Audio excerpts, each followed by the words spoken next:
오늘도 이 자리에 오신 여러분들을 다시 한번 주님의 이름으로 환영하고 축복합니다. 혹시 지난주 화요일이 어떤 날인지 혹시 아시나요? 지난주 화요일,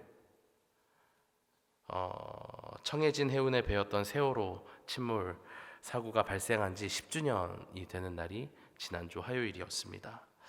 그래서 지난 한 주간 10주년인 만큼 여러 매체에서 당시의 안타까운 상황에 대한 이야기와 함께 피해자들의 이야기, 유가족들을 또 기억하고 위로하기 위한 여러 가지 프로그램과 행사들이 많이 진행되는 것을 매체들을 통해서 볼 수가 있었습니다.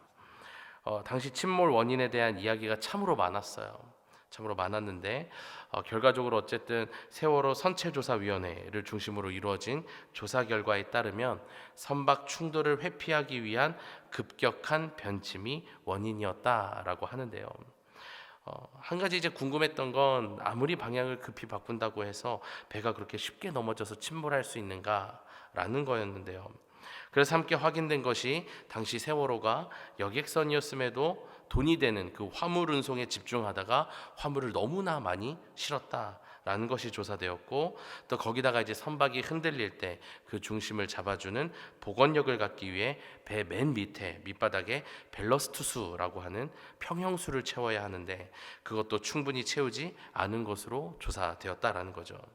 그러니까 세월호는 너무나 많은 짐을 실어서 과적으로 인해서 급히 방향을 바꾸었을 때 한쪽으로 쉽게 쏠릴 수 있는 상황이었는데 그것을 잡아줄 평형수마저 온전히 채우지 못하면서 그렇게 심각한 급변이 아니었음에도 불구하고 배가 복원력을 잃고 이리저리 휘청거리다가 침몰하게 되었다라는 것입니다. 만약이란 건 없다고 하지만 세월호가 돈 욕심내지 않고 과적하지 않고 또 충분량의 평형수를 채웠다라고 한다면 복원력을 잃고 쓰러져서 침몰에 이르는 안타까운 일은 발생하지 않았을까 생각해 봅니다. 이렇게 배의 흔들림을 붙잡아주는 복원력과 같이 우리 인간에게는 여러 이유로 흔들리는 그 내면의 흔들림 속에서 중심을 잡아주도록 하는 것이 있는데요. 이것을 영어로는 resilience라고 하는 회복 탄력성이라고 하는 것입니다. 현재 연세대학교 교수로 재직 중에 있는 김주한 작가가 2011년에 출간한 책 회복 탄력성을 보면 이 제목대로 우리 인간에게 있어 회복 탄력성은 매우 중요하다라는 것을 알 수가 있는데요. 더욱이 이 땅에서 믿음의 삶을 살기 위해 고군분투하고 있는 우리 그리스도인에게서 이 세상은 우리에게 끊임없는 흔들림을 제공합니다. 우리가 거기서 버티다가 넘어지는 이유는요, 그 흔들림 속에서 우리의 중심을 잡아줄 평형수, 영적 회복 탄력성이 없기 때문인데요. 사실 우리 인간은 애초에 흔들릴 수밖에 없게끔 만들어졌다라는 것이죠. 그래서인지 어떤 흔들림도 없이 굳건하게 믿음을 이어가는 사람은 너무나도 드문 것을 보게 됩니다. 심지어 성경의 인물들조차도 이리저리 흔들리는 것을 우리는 보게 되죠. 자, 그렇다고 해서 우리가 지금 하나님을 왜 우리 이렇게 만드셨나요? 라고 탓하자는 것은 아니고요. 흔들림 자체에 우리가 너무 자책하지 않았으면 좋겠다라는 겁니다. 그래서 오늘 함께 나누고 싶은 것은 우리가 살아가면서 다소 믿음의 흔들림을 마주하더라도 다시금 제자리로 돌아올 수 있게 해주는, 우리를 다시 복원시켜줄 평형수가 있어야 한다라는 것이고, 물론 그 평형수의 역할을 하는 중심에는 우리를 구원하신 예수 그리스도가 계시다라는 것입니다. 자, 그런데 우리의 삶의 평형수에는 예수님 한 분만으로도 충분하지만 안타깝게도 우리는 예수님만을 평형수로 여기지 않고 그 평형수의 자리를 다른 것으로 대체하려고 할 때가 많습니다. 그래서 그 대신할 무언가를 찾기 위해서 이리저리 방황할 때가 있죠. 그래서 믿음의 선조들이요, 성경 말씀에서 신앙의 근간이 되는 내용들을 하나씩 둘씩 풀어서 교리를 만들었고 그것을 익히기 위해 문답서 형식으로 만들어 둔 것이 있습니다. 그중 첫 번째로 등장하는 것 중 하나가 인간에 대한 부분인데요, 자기 스스로에 대해서 얼마나 알고 있는지를 돌아보게 하는 겁니다. 그래서 묻고 싶습니다. 여러분들은 여러분 자신을 얼마나 알고 계십니까? 우리 자신을 알려고 하면 하나님께로부터 지음을 받은 우리 인간의 존재 목적에 대해서 알고 있어야 하는데 이 물음은 굉장히 원론적인 물음이죠. 최민식 씨가 주연했던 영화 올드보이는 알 수 없는 이유로 16년이란 긴 시간 동안 한 곳에 갇힌 채 같은 음식을 먹는 삶을 살았던 한 남자의 이야기입니다. 자, 지금 여러분들도 보고 계실 텐데 이 주인공은요, 자신을 그렇게 만든 사람이 누군지 너무나 궁금했습니다. 그래서 시간이 지나서 우여곡절 끝에 탈출한 주인공이 자기 핸드폰을 통해서 연락해온 그 자신을 가둔 사람과의 첫 대화가 바로 누구냐 너였습니다. 이 대사는요, 단순히 상대방의 이름을 묻는다기보다 그의 목적을 묻는 질문이었습니다. 왜냐하면 그 사람이 누군지를 알면 그 이유와 함께 나를 그렇게 가두었던 목적을 알 수 있기 때문이었습니다. 그래서 삶에서 끊임없는 흔들림을 마주하는 우리에게 있어서 그 중심을 바로잡아줄 우리의 삶의 목적, 존재 이유가 무엇인지 꼭 생각해 볼 필요가 있는데요. 그래서 다시 한번 스스로에게 물어보셨으면 좋겠습니다. 나의 삶의 목적은 무엇인가? 여러분의 삶의 목적은 무엇입니까? 나는 무엇 때문에 존재한다고 생각하십니까? 우리는 종종 그 목적을 헷갈려 할 때가 있습니다.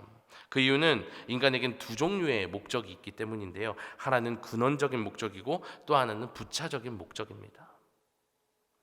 직장인이 매일 출근하는 목적이 무엇입니까? 돈을 벌어서 가족을 부양하기 위해서죠. 또 부모가 자녀를 위해 식사를 준비하는 목적은 무엇입니까? 맛있고 영양가 있는 밥을 가족들에게 제공하기 위해서죠. 자녀들이 학교와 학원에 다니는 목적은 무엇입니까? 지식을 쌓아서 대학교에 들어가고 더 많은 공부를 하거나 나아가 취업을 하기 위해서죠. 자, 그런데 이런 것들은요, 다 부차적인 겁니다. 우리가 생각하기에는 직장인이 매일 출근하는 것이 돈을 벌기 위해서, 이 대답이 근원적인 질문, 근원적인 대답 같은데 그렇지 않다는 거예요. 이것은 부차적인 목적에 불과합니다. 왜냐하면 여기서 질문이 그래서라고 계속 물을 수가 있거든요. 그래서 돈 벌어서 뭐 하려고? 그래서 공부해서 뭐 하려고? 계속 물어볼 수가 있습니다. 그렇다면 이렇게 그래서라고 다시 묻지 않고 끝을 내줄 우리의 가장 근본적인 삶의 목적은 무엇인가? 이를 온전히 알지 못하는 이는 끊임없이 내면의 흔들림을 겪는다는 거죠. 제가 몇 달 전에 전도사 시절에 교회학교를 같이 섬겼던 한 청년과 통화한 일이 있었습니다. 그 청년과 오랜만에 이런저런 이야기를 하던 중에 자신의 고민을 이제 꺼냈는데 그 내용은 이런 거였습니다. 아버지의 삶과 자기 아버지의 삶과 자신의 삶이 너무나 비교가 된다는 거예요. 아버지는 대기업 임원 출신에다가 현직에서 이제 은퇴하신 뒤에도 이곳저곳에서 자문위원도 하시면서 여러모로 활동도 하시는데 자기는 아버지의 삶에 비해 아무것도 아직 이룬 것이 없는 이도저도 아닌 삶을 사는 것 같아서 너무 초라해 보인다는 거예요. 그래서 그 이야기를 한참 듣고 있다가 그 청년에게 제가 이렇게 얘기했어요. 넌 너만의 삶이 있지 않느냐. 하나님의 계획은 사람마다 다 다르기 때문에 굳이 당신의 아버지가 이룬 삶을 따를 필요도 없고 닮을 필요도 없다. 제가 해준 이 대답이요, 사실 대단한 대답이 아니었어요. 그 청년도 알고 있거든요. 내 삶을 향한 하나님의 계획이 따로 있음을 그 청년도 알고 있고 모두가 다 알고 있습니다. 실제로도 그렇고요. 누구나 얘기해 줄 수 있는 이야기죠. 너 잘하고 있어. 이런 얘기들.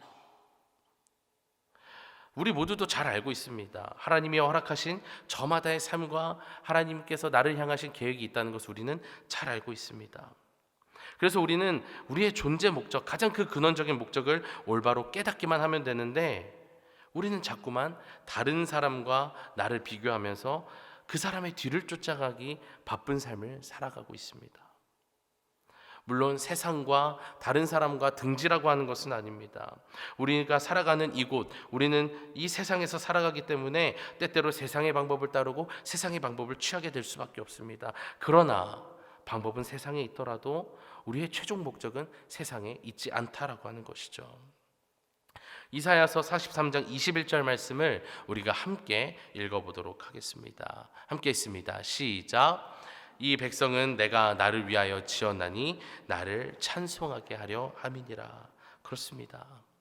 우리 인간의 첫 번째 목적에 대한 답은 하나님을 찬송하는 겁니다.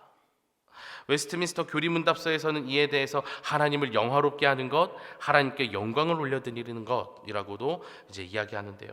그렇다면 하나님의 영광은 무엇이고 또 하나님께 영광을 돌리는 것은 무엇일까요? 하나님의 영광에는 두 가지 종류가 있습니다. 하나는 하나님께서 원래 가지고 계신 영광입니다. 신으로서, 전지전능한 존재로서 갖고 계신 그 신성과 같은 것을 말합니다. 그 어떤 것으로도 대체할 수 없는 하나님 그 자체를 이야기하는 것이죠. 예를 들면 이 땅의 왕은 어떤 왕관이나 왕복을 벗게 되면 일개 사람에 불과하지만 하나님은 그런 것에 국한되지 않으신다는 거예요. 근본부터 존재 자체로 영광스러운 존재라는 겁니다. 또 하나는 하나님께 속한 피조물, 인간이 하나님께 올려드리고자 하는, 돌리려고 하는 영광이 있다는 겁니다.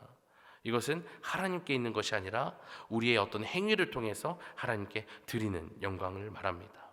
여기에 대한 방법이 네 가지가 있는데 하나는 감사, 예배, 사랑, 순종, 이렇게 네 가지입니다. 하나님께서는 우리에게서 이 네 가지로 영광을 받으신다는 거예요. 감사, 예배, 사랑, 순종, 이 네 가지를 통해서요. 그래서 마음의 거울을 두고 우리 스스로에게 한번 물어보셨으면 좋겠습니다. 누구냐 너라고 말이죠. 다만 이 질문에 이런 의미를 담아서 물어보셨으면 좋겠는데요. 지금 내가 이 네 가지를 통해서 하나님께 영광을 돌리고 있는가? 내가 하나님께 이 네 가지를 가지고 영광 돌리고 있는가?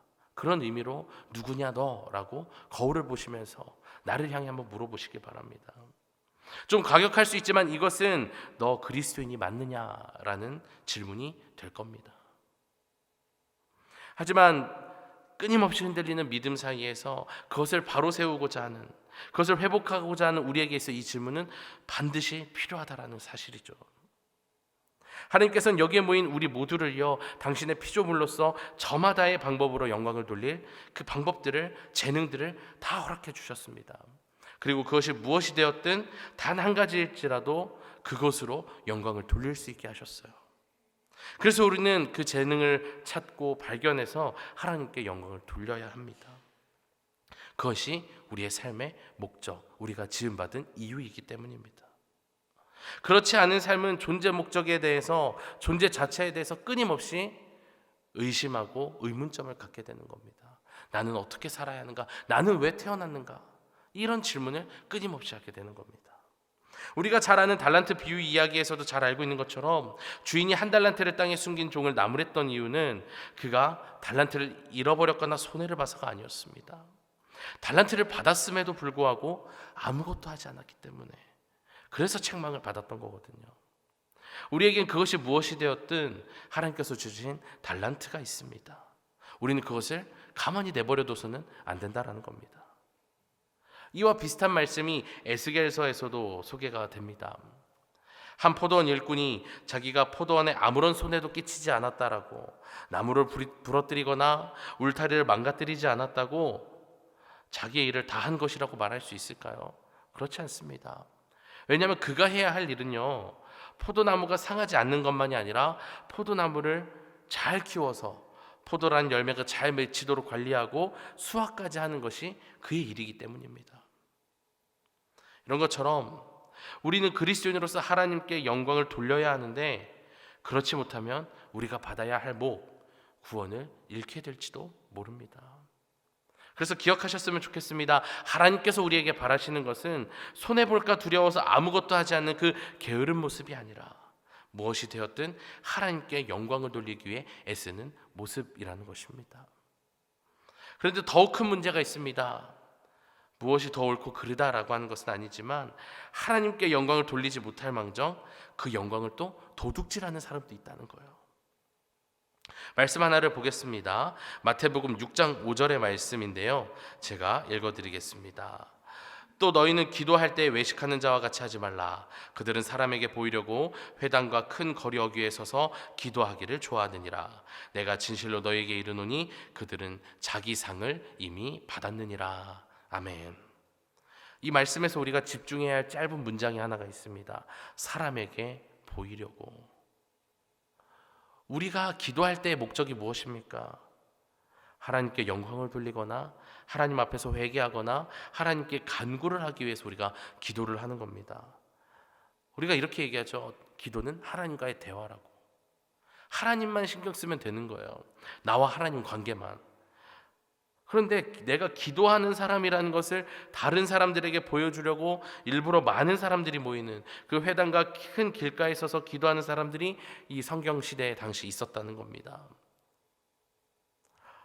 방금도 얘기했지만 기도가 무엇입니까? 하나님과의 깊은 관계에 빠지는 것을 기도라고 얘기합니다. 그런데 사람에게 보이려고 하는 기도는 무엇입니까? 사람들의 칭찬과 그 영광을 받을 무대 위에 올라서려고 하는 그것밖에 되지 않는다는 거예요. 기도 응답은커녕 하나님과 관계조차 맺을 수 없는 아예 잘못된 것에 불과하다라는 것이죠. 이것은 비단 기도만의 문제가 아닙니다. 하나님의 영광을 올려드리는 그리스도인으로서 우리가 살아가는 모든 삶의 행동과 목적들에도 영향을 미친다는 겁니다. 우리의 삶과 행동, 그 목적들이 하나님을 향해 있어야지 올바른 기도도 드릴 수가 있습니다. 그렇다면 우리의 존재 목적인 하나님을 영화롭게 하는, 하나님께 영광 돌리는 삶을 잘 이어가려면 우리는 어떻게 해야 하는가? 아시다시피 타인의 목숨을 구해준다는 것은 굉장한 일입니다. 그런데 하나님께서 우리에게 하신 일이 바로 그거였어요. 죄라고 하는 영원한 죽음에서 구원해 주는 것, 그 이전에 또 생명도 우리에게 부여해 주셨습니다. 엄청난 은혜죠. 하나님 때문에 우리는 숨을 쉬며 살 수 있게 된 것과 함께 세상 모든 것들을 누릴 수 있게 되었습니다. 그러다가 죄를 지어서 죽을 수밖에 없게 되었는데 또 다시 한번 우리에게 기회를 주셨어요.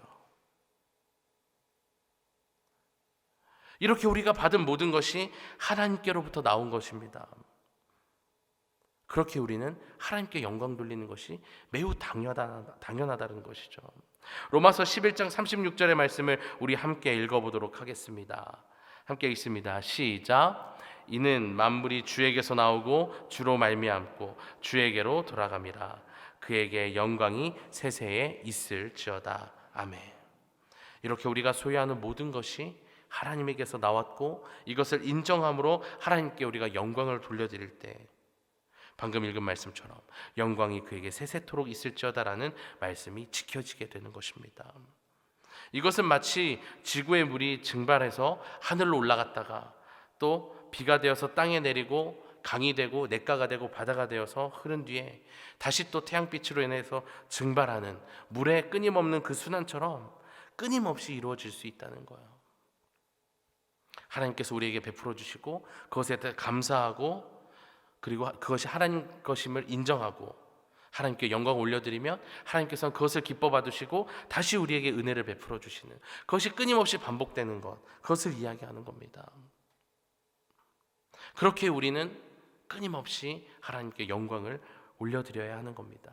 그리고 우리가 또 하나님께 영광을 돌려야 하는 이유 또 한 가지가 있는데 그것은 무임승차를 하지 않기 위해서입니다. 이게 무슨 얘기인가 싶으실 텐데요. 앞서 우리는 피조물로서 하나님께 영광을 돌려야 한다는 것을 이야기했습니다. 그것이 당연하다고 얘기했죠. 자, 근데 피조물에는 무엇이 있습니까? 우리 인간만이 있나요? 그렇지 않습니다. 피조물에는 아주 다양한 피조물들이 있는데 성경에서는 그들에 대해서 다음과 같이 기록하고 있습니다. 말씀을 세 가지를 함께 볼 텐데요. 먼저 시편 19편 1절 말씀을 우리 함께 읽어보도록 하겠습니다. 시편 19편 1절 말씀입니다. 시작. 하늘이 하나님의 영광을 선포하고 궁창이 그의 손으로 하신 일을 나타내는도다. 아멘. 이렇게 자연 환경이 하나님께 영광을 돌리는 말씀이 성경에 기록되어 있습니다. 또 이사야 43장 20절 말씀을 또 읽어보도록 하겠습니다. 시작. 장차 들짐승 곧 승냥이와 타조도 나를 존경할 것은 내가 광야의 물을 사막의 길들을 내어 내 백성 내가 택한 자에게 마시게 할 것임이라. 아멘. 자, 첫 번째 줄에 보면 장차 들짐승 곧 승냥이와 타조도 나를 존경할 것은 이라고 들짐승조차도 하나님께 영광을 돌리는 것을 우리가 볼 수 있습니다. 자, 또 한 가지 인간과 짐승뿐만이 아닙니다. 히브리서 1장 14절 말씀 또 함께 보겠습니다. 읽겠습니다. 시작. 모든 천사들은 섬기는 영으로서 구원받을 상속자들을 위하여 섬기라고 보내심이 아니냐. 아멘. 우리 인간보다도 뛰어난 존재인 천사들도 하나님을 섬기는 영으로 지어졌음을, 그리고 그런 천사들도 하나님을 찬양하고 있음을 우리는 보게 됩니다. 이렇게 인간을 제외한 다른 모든 피조물들도 저마다의 모습으로 하나님께 영광을 돌리는데 우리가 뭐라고 거기서 빠질 수가 있겠냐는 겁니다.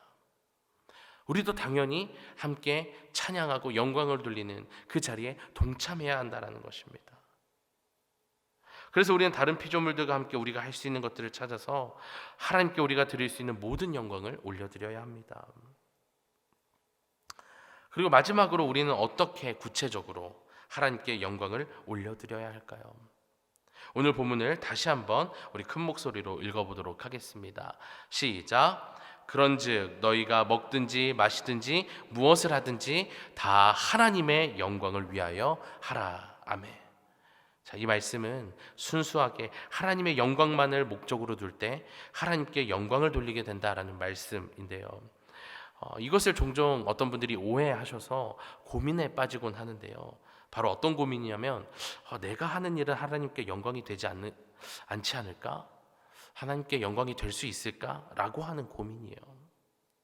물론 이제 불법적인 일들이나 범죄에 가담하는 일은 문제가 되겠지만 그렇지 않다라고 한다면 하나님께서는 이 세상의 모든 것을 통해서 당신이 지으신 모든 것을 통해서 영광 받으시는 분이심을 기억하시기를 바랍니다. 왜냐하면 회 아래에 새 것이 없다라는 그 말씀처럼 모든 것이 하나님께로부터 나온 것이기에 우리의 마음만 준비가 되면 그것이 무엇이라고 할지라도 그 일이 무엇이라고 할지라도 하나님께 영광을 돌릴 수 있고 하나님께서는 그것을 기꺼이 받으신다라는 거예요. 그래서 우리는 우리의 삶을 어떻게 이해해야 하냐면 하나님께서 우리를 이 땅에 그리스도인으로 살게 하실 때 그냥 살게 하시는 것이 아니라 마치 한 회사에서 한 기업에서 해외 사업을 진행할 때 주재원을 파견하듯 하나님께서 우리를 이 세상에 이 땅에 주재원과 같이 보내셨다라는 것입니다. 그러면 우리는 그리스도인으로서 이 세상의 주재원으로서 맡겨진 일이 무엇이겠습니까? 나의 영광을 나의 수입을 위해 일하는 걸까요? 그렇지 않습니다. 그러한 태도의 믿음과 신앙의 모습은 회사에서 공금 횡령을 비롯한 직무태만으로 여겨져 징계를 받을 겁니다.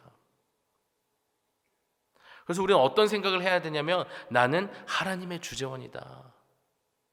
그것을 기억하셔야 되는 거예요. 하나님 나라의 이익을 위해서 일해야 된다는 겁니다. 하나님 나라의 번영을 위해 하나님 나라의 확장을 위해서 우리는 그 사명을 감당하고 있다라고 하는 것, 그것을 기억해야 하는 겁니다. 그것을 오늘 말씀에서는 하나님의 영광을 위한 것이라고 말하고 있는 겁니다. 그래서 오늘 우리가 함께 결단했으면 하는 것은 무엇이냐면 여러분들께서 갖고 계신 그 달란트가 무엇이든 그것 또한 하나님께서 주신 것임을 믿고 최대한 선용하셨으면 좋겠다라는 것입니다. 물론 그것은 쉽지 않습니다. 앞서 나눈 여러 가지 이유들 때문일 텐데요. 아마 어쩌면 세상의 흐름대로 살아가는 것보다도 더 어려울지도 모릅니다. 하지만 여러분들께서 갖고 계신 그 달란트가 무엇이든지 또 여러분들이 하고 계신 일들이 그 무엇이든지 부끄러워하지 않으셨으면 좋겠습니다. 우리의 아버지 되시는 하나님께서는 여러분들에게 허락하신 그 재능과 또 삶의 자리를 통해서 반드시 영광받고자 하십니다. 다른 것으로 받고자 하시는 것이 아니라 여러분이 서 있는 그 삶의 자리에서 찬양하기를 기다리고 계셔요. 아무리 어디에서 뭘 하더라도 그걸 기뻐하시는 것이 아니라 내가 너에게 허락한 그 자리, 내가 너에게 준 그 한 달란트, 그것을 가지고 찬양해달라고 기다리고 계신 거예요. 마지막으로 크리스찬 래퍼 BY의 이야기를 하면서 말씀을 마치고자 합니다. 지금 보고 계신 이 청년은요, BY라고 하는 이제 힙합하는 이제 청년인데요. 자신에게 주어진 재능으로 누구보다도 하나님께 영광 돌리는 삶을 살고 있습니다. 예전부터 저는 이 힙합이라고 하는 문화, 랩이라는 어떤 그 음악 장르가 과연 하나님께 영광을 돌릴 수 있는 장르일까라는 생각을 이제 했었는데요. 그가 이제 이 대한민국의 힙합 씬에 등장하면서 참으로 많은 것을 깨트려 주었던 것 같습니다. 앞서 말했던 저의 생각처럼 힙합이란 장르가 가진 문화나 색깔 때문에 이 복음을 전하기에는 왠지 어려워 보였거든요. 그리고 또 수많은 사람들의 비판도 있었고요. 분명 이 BY라고 하는 청년, 이 가수 앞에도 그런 어려움이 있었을 겁니다. 하지만 그는 자신의 그 달란트를 숨기지 않았고요. 그것으로 하나님께 영광을 돌릴 수 있다고 확신하고 그것을 향해서 달려갔습니다. 혹시 이름을 들어보셨는지 모르겠지만 굉장한 영향력을 힙합 씬에서 미치고 있고 누구도 무시하지 못할 인기를 얻고 많은 부를 누리고 또 많은 선행을 이어가고 있는 것이 이 청년입니다. 벌써 오래전 일이지만 K-팝 어워드에서 올해 어떤 힙합 부문에서 이제 선정되었을 때 한 수상 소감이 있었습니다. 그가 트로피를 받아든 뒤에 이렇게 얘기했어요. 제가 어릴 적부터 음악을 하고 싶다는 꿈을 갖고 나서 꼭 해보고 싶던 게 있었는데 그것을 오늘 해보려고 합니다. 라고 하면서 이렇게 얘기했어요. 태초에 말씀이 계시니라. 이 말씀이 하나님과 함께 계셨으니 이 말씀은 곧 하나님이시니라. 그가 태초에 하나님과 함께 계셨고 만물이 그로 말미암아 지은 바 되었으니 지은 것이 하나도 그가 없이는 된 것이 없느니라. 라고 그 요한복음 1장 1절부터 3절의 말씀을 성경책을 보지도 않고 외워서 천천히 자신의 어떤 그 기쁨과 감정을 눌러 담아서 이야기하는 거예요. 그러면서 내가 진리라고 믿고 있는 이 하나님의 말씀을 꼭 말하고 싶었습니다. 라면서 이들이 자신의 음악과 신념을 비웃었지만 이것이 자기의 멋이라 라고 생각한다 라고 밝혔는데요. 저는 힙합에 대해서 잘 모르지만 이것이 그가 말한 힙합에서 말하는 멋이 아닐까라는 생각을 했고 그것과 함께 하나님께서 바라시는 영광이 이런 것이 아니겠는가라는 생각을 했습니다. 사랑하는 춘천중앙교회 성도 여러분, 여러분의 달란트와 그 하고 있는 일들 그것 자체가 무엇이냐가 중요한 것이 아닙니다. 몇 달란트냐가 중요한 것이 아니에요. 또 다른 사람들이 나를 어떻게 볼까라고 하는 시선이 중요한 것이 아닙니다. 그 안에서 우리가 어떻게 하나님의 영광을 드러내려고 하는지가 중요하다라는 것이죠. 다시 말해 하나님께서는 우리의 그 고군분투와 우리의 그 마음을 기뻐 받아 주신다라는 사실이죠. 그래서 우리는 오늘 말씀처럼 우리의 모든 것으로 하나님의 영광을 위해 할 수 있게 되는 것이고 그것이 우리의 존재 목적, 우리의 첫 번째 목적인 줄 믿습니다. 우리 모두 이제 곧 예배실 밖에 나가서 다시금 우리의 일상들을 마주하게 될 텐데요. 그 일상 속에서 어떻게 하면 내가 하나님의 영광을 돌릴 수 있을지 그 마음 깊이 고민해 보셨으면 좋겠습니다. 그리고 담대하게 믿음으로 주저하지 않고 우리의 삶의 목적을 향한 그 한 걸음 한 걸음을 굳건히 나아가는 저와 여러분들 되시기를 주님의 이름으로 간절히 축원합니다.